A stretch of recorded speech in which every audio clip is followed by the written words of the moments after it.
Cordial saludo en el nombre del Señor Jesús para todos los equipos distritales de FON. Les habla su servidor, Giovanni Marroquín Rodríguez, coordinador nacional de la Escuela de Formación Ministerial. A continuación quiero compartir con ustedes algunos puntos muy importantes sobre el manejo del componente financiero de la Escuela de Formación Ministerial. Les damos la bienvenida a este seminario de gestión eficiente y vamos a continuar con todos los puntos a tratar en este componente. En primer lugar, tenemos los participantes del componente financiero. En este caso serían 4: el gerente de la Fundación Educación Cristiana, el coordinador nacional del ESFON, el directivo delegado y el coordinador distrital del ESFON. Vamos a mirar las acciones que desarrollan cada uno de los participantes del componente financiero. Aquí tenemos 5 acciones que desarrolla el gerente de la FEC. En primer lugar, la FEC es la que administra los recursos de la ESFON, la IPUC o el Centro Administrativo Nacional, gira los recursos y es la FEC la que los administra. La FEC también envía formatos para solicitud de presupuesto y de la misma manera envía los formatos de legalización. También la FEC revisa los presupuestos que son aprobados por el coordinador general de la ESFON y una vez los revisa hace el respectivo desembolso. La FEC también recibe los documentos de legalización de gastos con los respectivos soportes y también contabiliza. La FEC reporta al coordinador nacional de la ESFON sobre todo el manejo del componente financiero por parte de los coordinadores distritales. Reporta la legalización y también las anomalías que se presenten en la legalización, o en caso tal que no se haga la legalización por parte de algún coordinador, entonces esta es reportada al coordinador nacional para que se contacte con el coordinador distrital y, si es el caso, reportar al directivo delegado. Acciones del coordinador nacional de la ESFON en el componente financiero. Entonces tenemos aquí en primer lugar: el coordinador nacional de la ESFON da las directrices sobre el gasto a los coordinadores distritales. También recibe la solicitud de presupuestos, los estudia y los aprueba.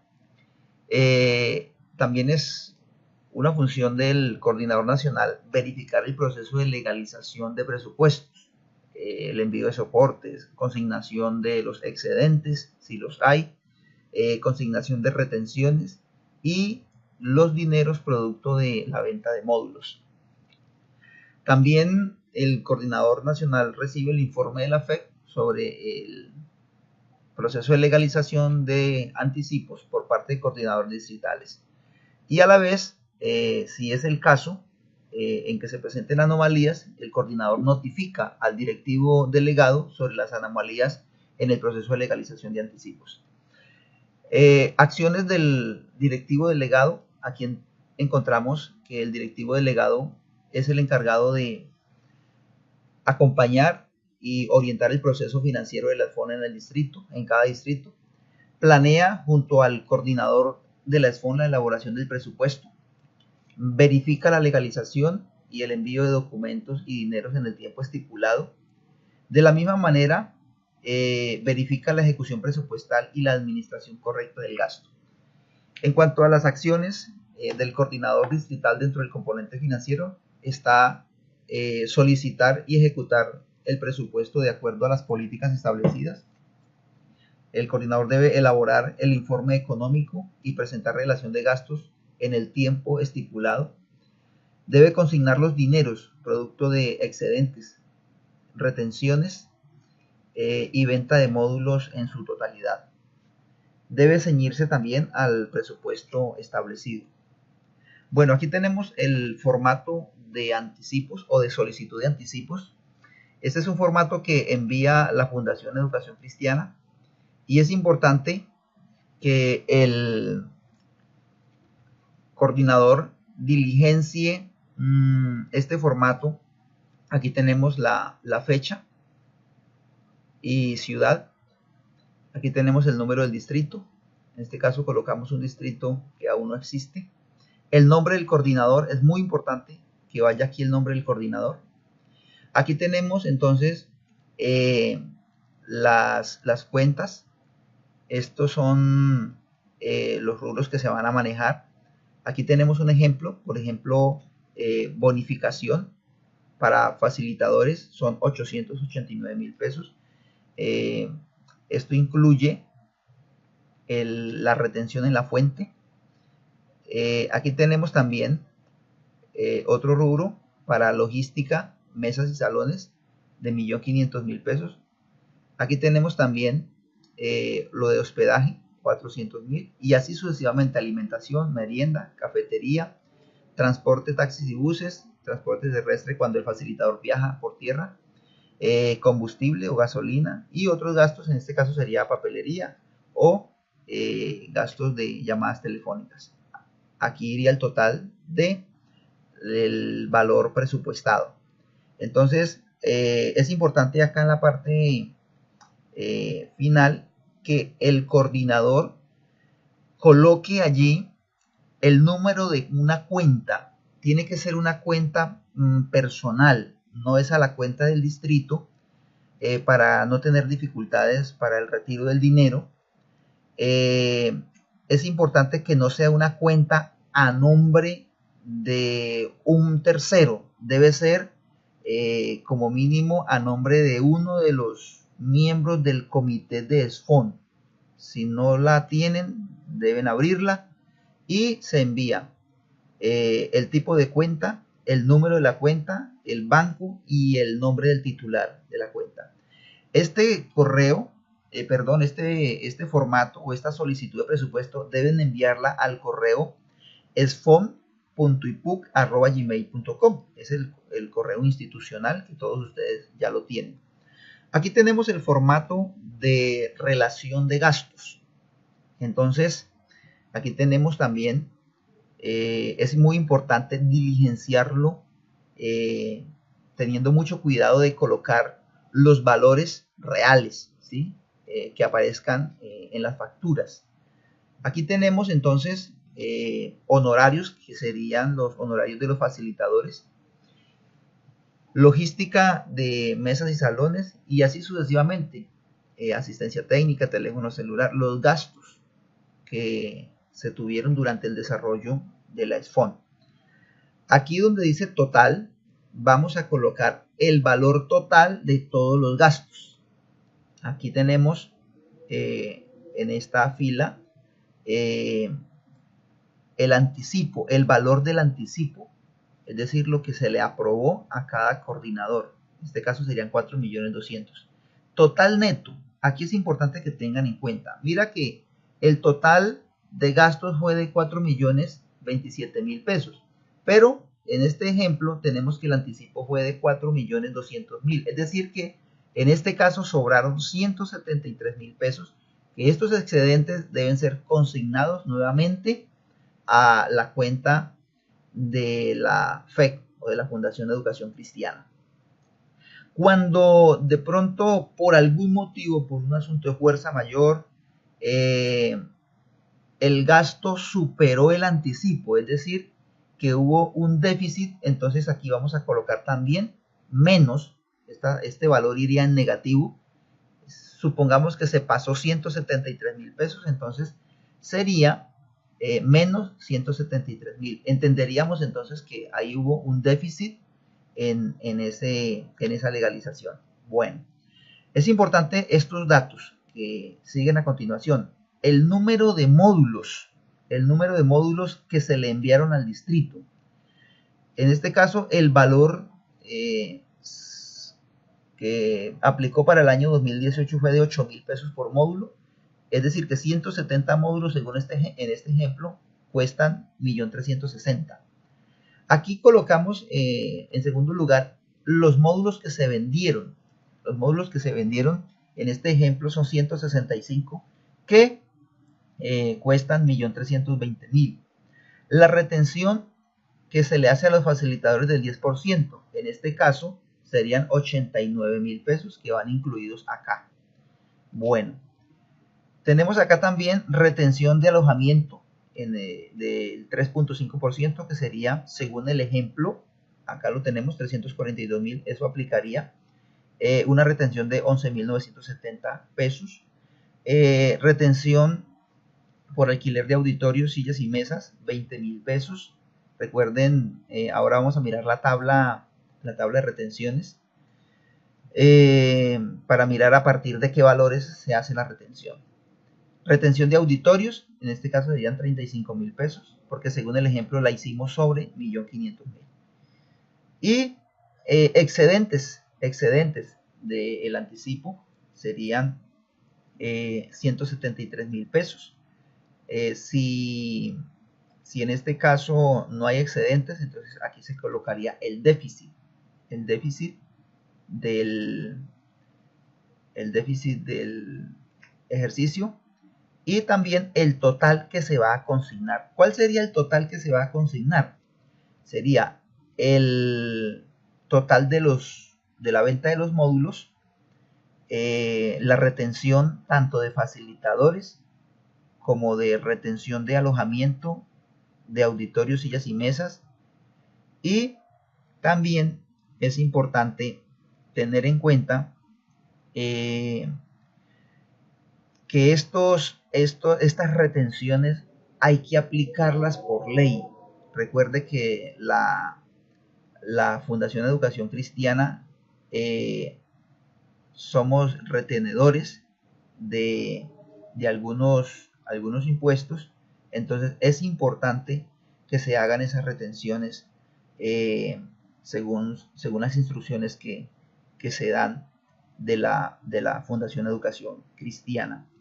Aquí, en cuanto a los módulos, quiero aprovechar la oportunidad para decirles que no está autorizado regalar módulos, donar módulos, solamente a los facilitadores y al coordinador distrital se le puede donar el módulo. Únicamente 3 módulos por distrito. Los demás deben comprar los módulos. Esto incluye directivos, cualquier clase de pastor deben comprar el módulo. Algunos distritos se han excedido donando módulos,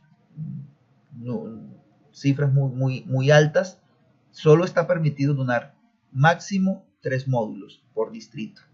Listo. Entonces, este documento debe ir firmado, el documento de legalización, por el coordinador, su firma y su cédula. Este documento, este formato se les envía por correo y lo deben imprimir, lo deben firmar y lo deben enviar en físico por correo con todos los documentos, las facturas y los equivalentes.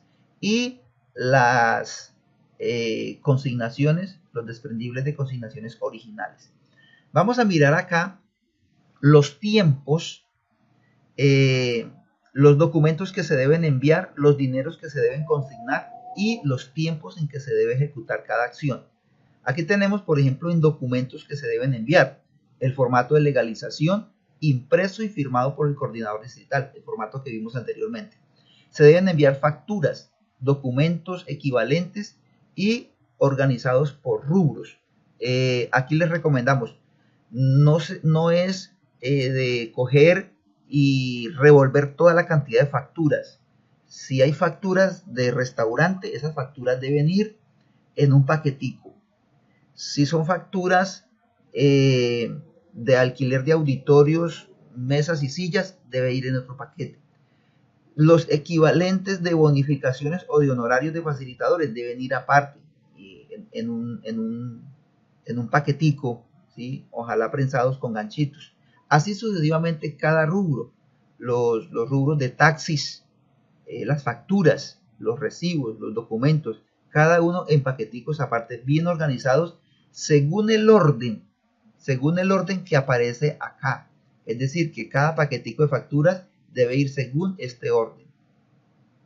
para que se facilite entonces la legalización en la Fundación Educación Cristiana. También es importante enviar los documentos de las consignaciones. Esos documentos deben ser originales. Esas colillas se deben enviar en el paquete de documentos. También se deben enviar los módulos que sobran. Si un coordinador no envía los módulos que le sobran, entonces la FEC asumirá que los debe cancelar. ¿Cuál otro tema es importante tener en cuenta?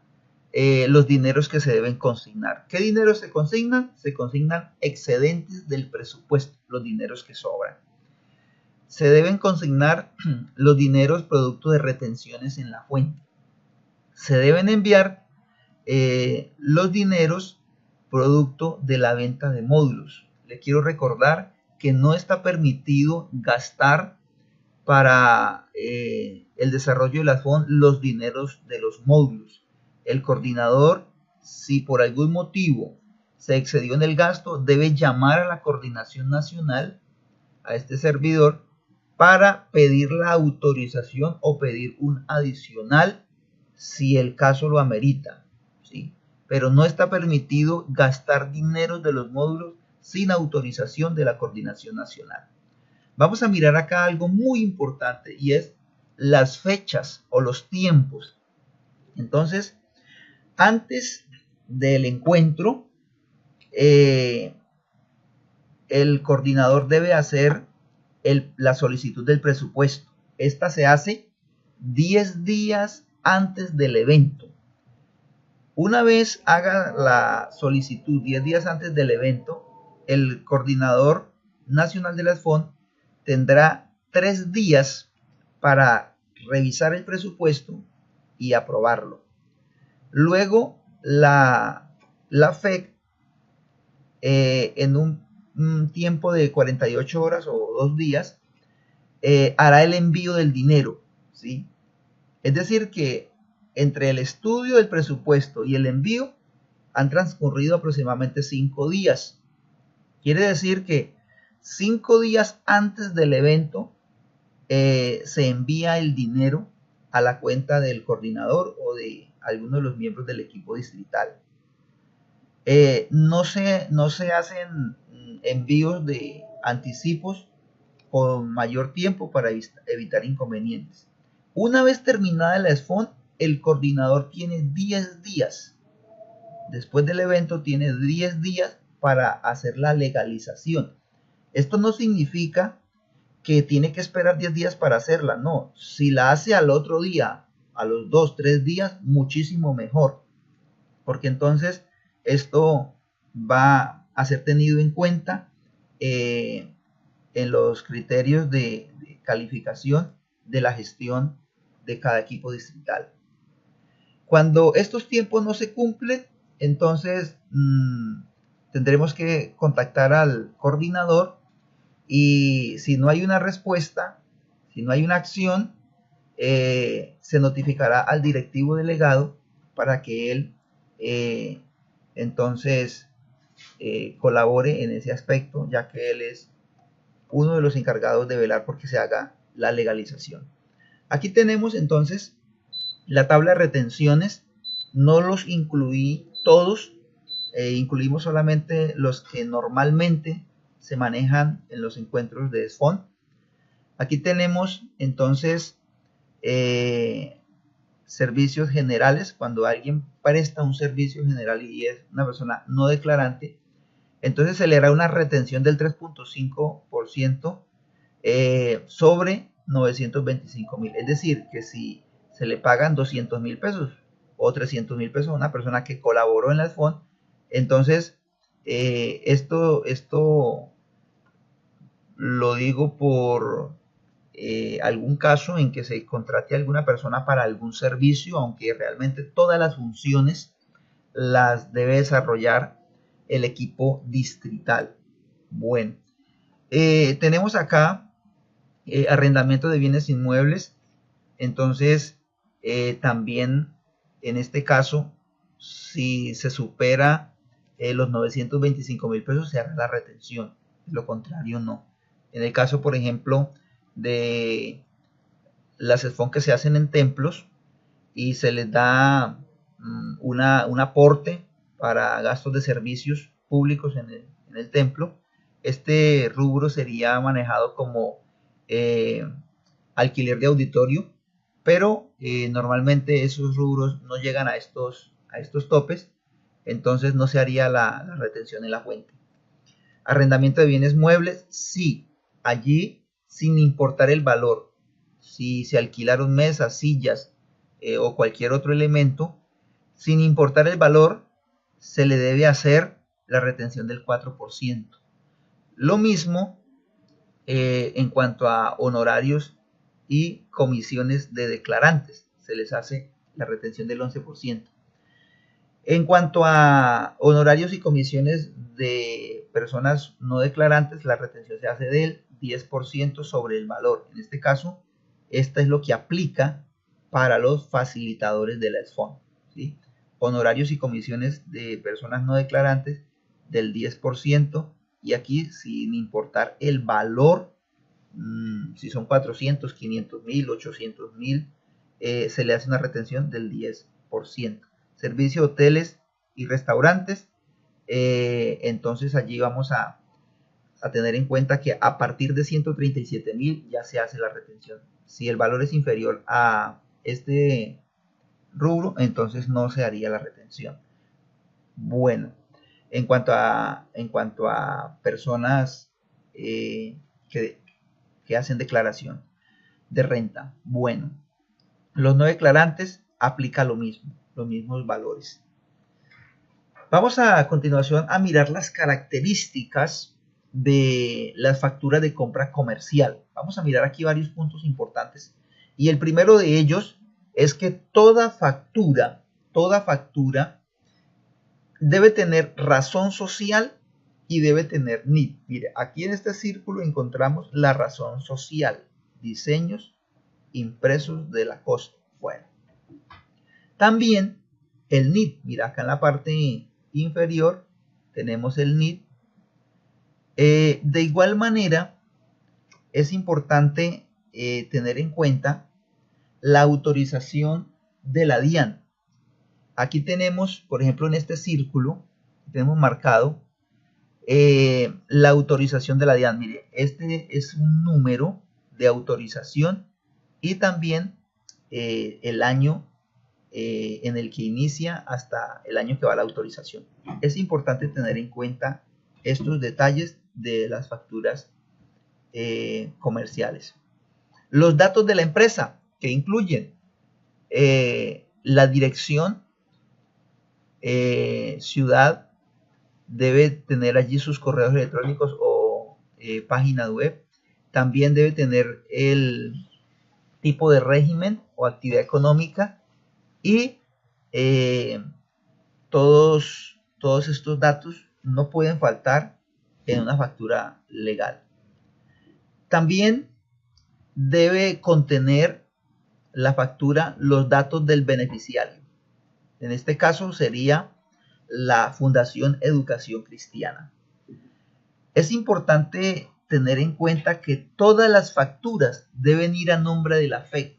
Ninguna factura en los eventos de SFON se deben hacer a nombre de la IPUC. Tengan muy en cuenta eso, porque algunos coordinadores han hecho ese tipo de facturas a nombre de la IPUC, y esto realmente genera dificultades, porque realmente no es la IPUC la que está realizando el evento, sino la Fundación Educación Cristiana, ya que es la que administra los recursos. Cuando se hacen facturas a nombre de la IPUC, toca llamar al lugar donde se generó la factura para que hagan el cambio. Y en ocasiones, cuando las fechas se han pasado, es imposible hacerlo y trae problemas para la contabilidad, para el manejo de la contabilidad. Así que las fechas de las facturas deben corresponder a las fechas reales, a las fechas actuales en que se hizo la compra o la actividad económica. No se puede incluir facturas de un mes antes o un mes después de un encuentro de formación. Tienen que esas facturas corresponder a las fechas de realización de la SFON. Así que es importante que tengamos en cuenta esos aspectos. Hay casos, por ejemplo, donde el coordinador, por decir, paga una cuenta de restaurante y si no lo hace a nombre de la fundación, es mejor que lo haga a nombre suyo, ¿sí? No habría ningún problema. Bueno, aquí vamos a tener documentos sin validez. Como podemos ver, este documento no tiene NID, este documento no tiene razón social y tampoco tiene nombre comercial. Así que este tipo de documento no tiene ninguna validez. Así que es importante tener en cuenta las características antes mencionadas de una factura comercial. Bueno, tampoco tiene autorización de la DIAN y tampoco tiene datos de la empresa. Bueno, ahora vamos a mirar el manejo de los documentos equivalentes. Estos se usan normalmente cuando se pagan honorarios a los facilitadores, se diligencian cuando se van a legalizar gastos de taxis o buses, entre otros, ¿sí? Donde no hay factura. Así que es importante diligenciar todos los campos. Algunos solamente firman, le colocan el número de cédula y envían el equivalente sin llenar todos los campos.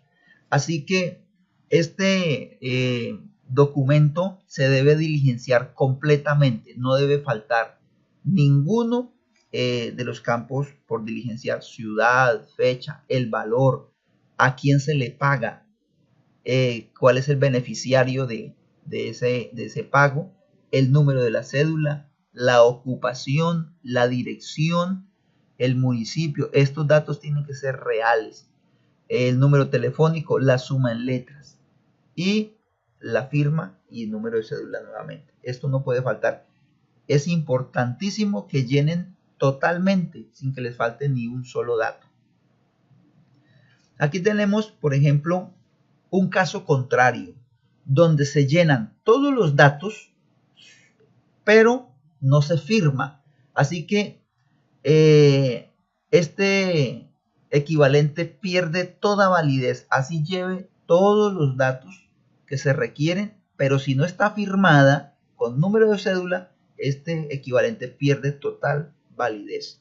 Así que otro punto importante es que la firma debe corresponder a la firma del beneficiario, porque no se pueden falsificar firmas en ningún momento. Aquí tenemos entonces un formato diligenciado de manera correcta. Como lo pueden apreciar, todos los espacios están diligenciados correctamente. Entonces aquí tenemos el ejemplo de este. Les puede servir a ustedes de una vez para llenar los equivalentes cuando se les vaya a hacer el pago al facilitador. Bueno, entonces aquí tenemos el valor que se le entrega al facilitador y aquí tenemos el valor de la retención, que en este caso serían 44.500. El equivalente se llena por 444.500, al facilitador se le dan 400.000 pesos y estos 44.500 de retención se deben enviar, se deben consignar con las demás retenciones, con los excedentes y con los dineros producto de venta de módulos. Es importante que tengamos en cuenta que del presupuesto o del anticipo es que se debe hacer el envío o las retenciones, ¿sí? De ahí de esos dineros. Algunos hacen los pagos, no hacen las retenciones, o si las reflejan en las facturas o equivalentes, no hacen el envío. Entonces es importante que el dinero de retenciones no se gaste. Ese dinero se debe enviar. Bueno, aquí tenemos entonces un punto importante, y es que el concepto en un documento equivalente o en una factura nos va a indicar qué tipo de transacción fue la que se hizo. Así que es importante que ustedes tengan en cuenta que esto debe corresponder a los rubros que se manejan dentro de la SFON. Bueno, aquí tenemos un recibo de caja menor. En algunos lugares, lugares de comercio no tienen o no generan facturas, así que algunos dan un recibito de caja menor, pero el recibo de caja menor no tiene ninguna validez. En ningún momento reciban o envíen un recibo de caja menor. Este documento no tiene ninguna validez. Bueno, he querido explicarles un poco sobre el manejo de todos estos aspectos importantes: facturas, documentos equivalentes, todo lo que tiene que ver con el manejo del componente financiero. Espero que les sea de utilidad estas breves instrucciones. Cualquier inquietud, cualquier duda que ustedes tengan al respecto, la pueden manifestar, nos la pueden dejar allí en el foro general del aula virtual de la SFON. Ahí vamos a estar entonces resolviendo todas las inquietudes que ustedes puedan tener al respecto.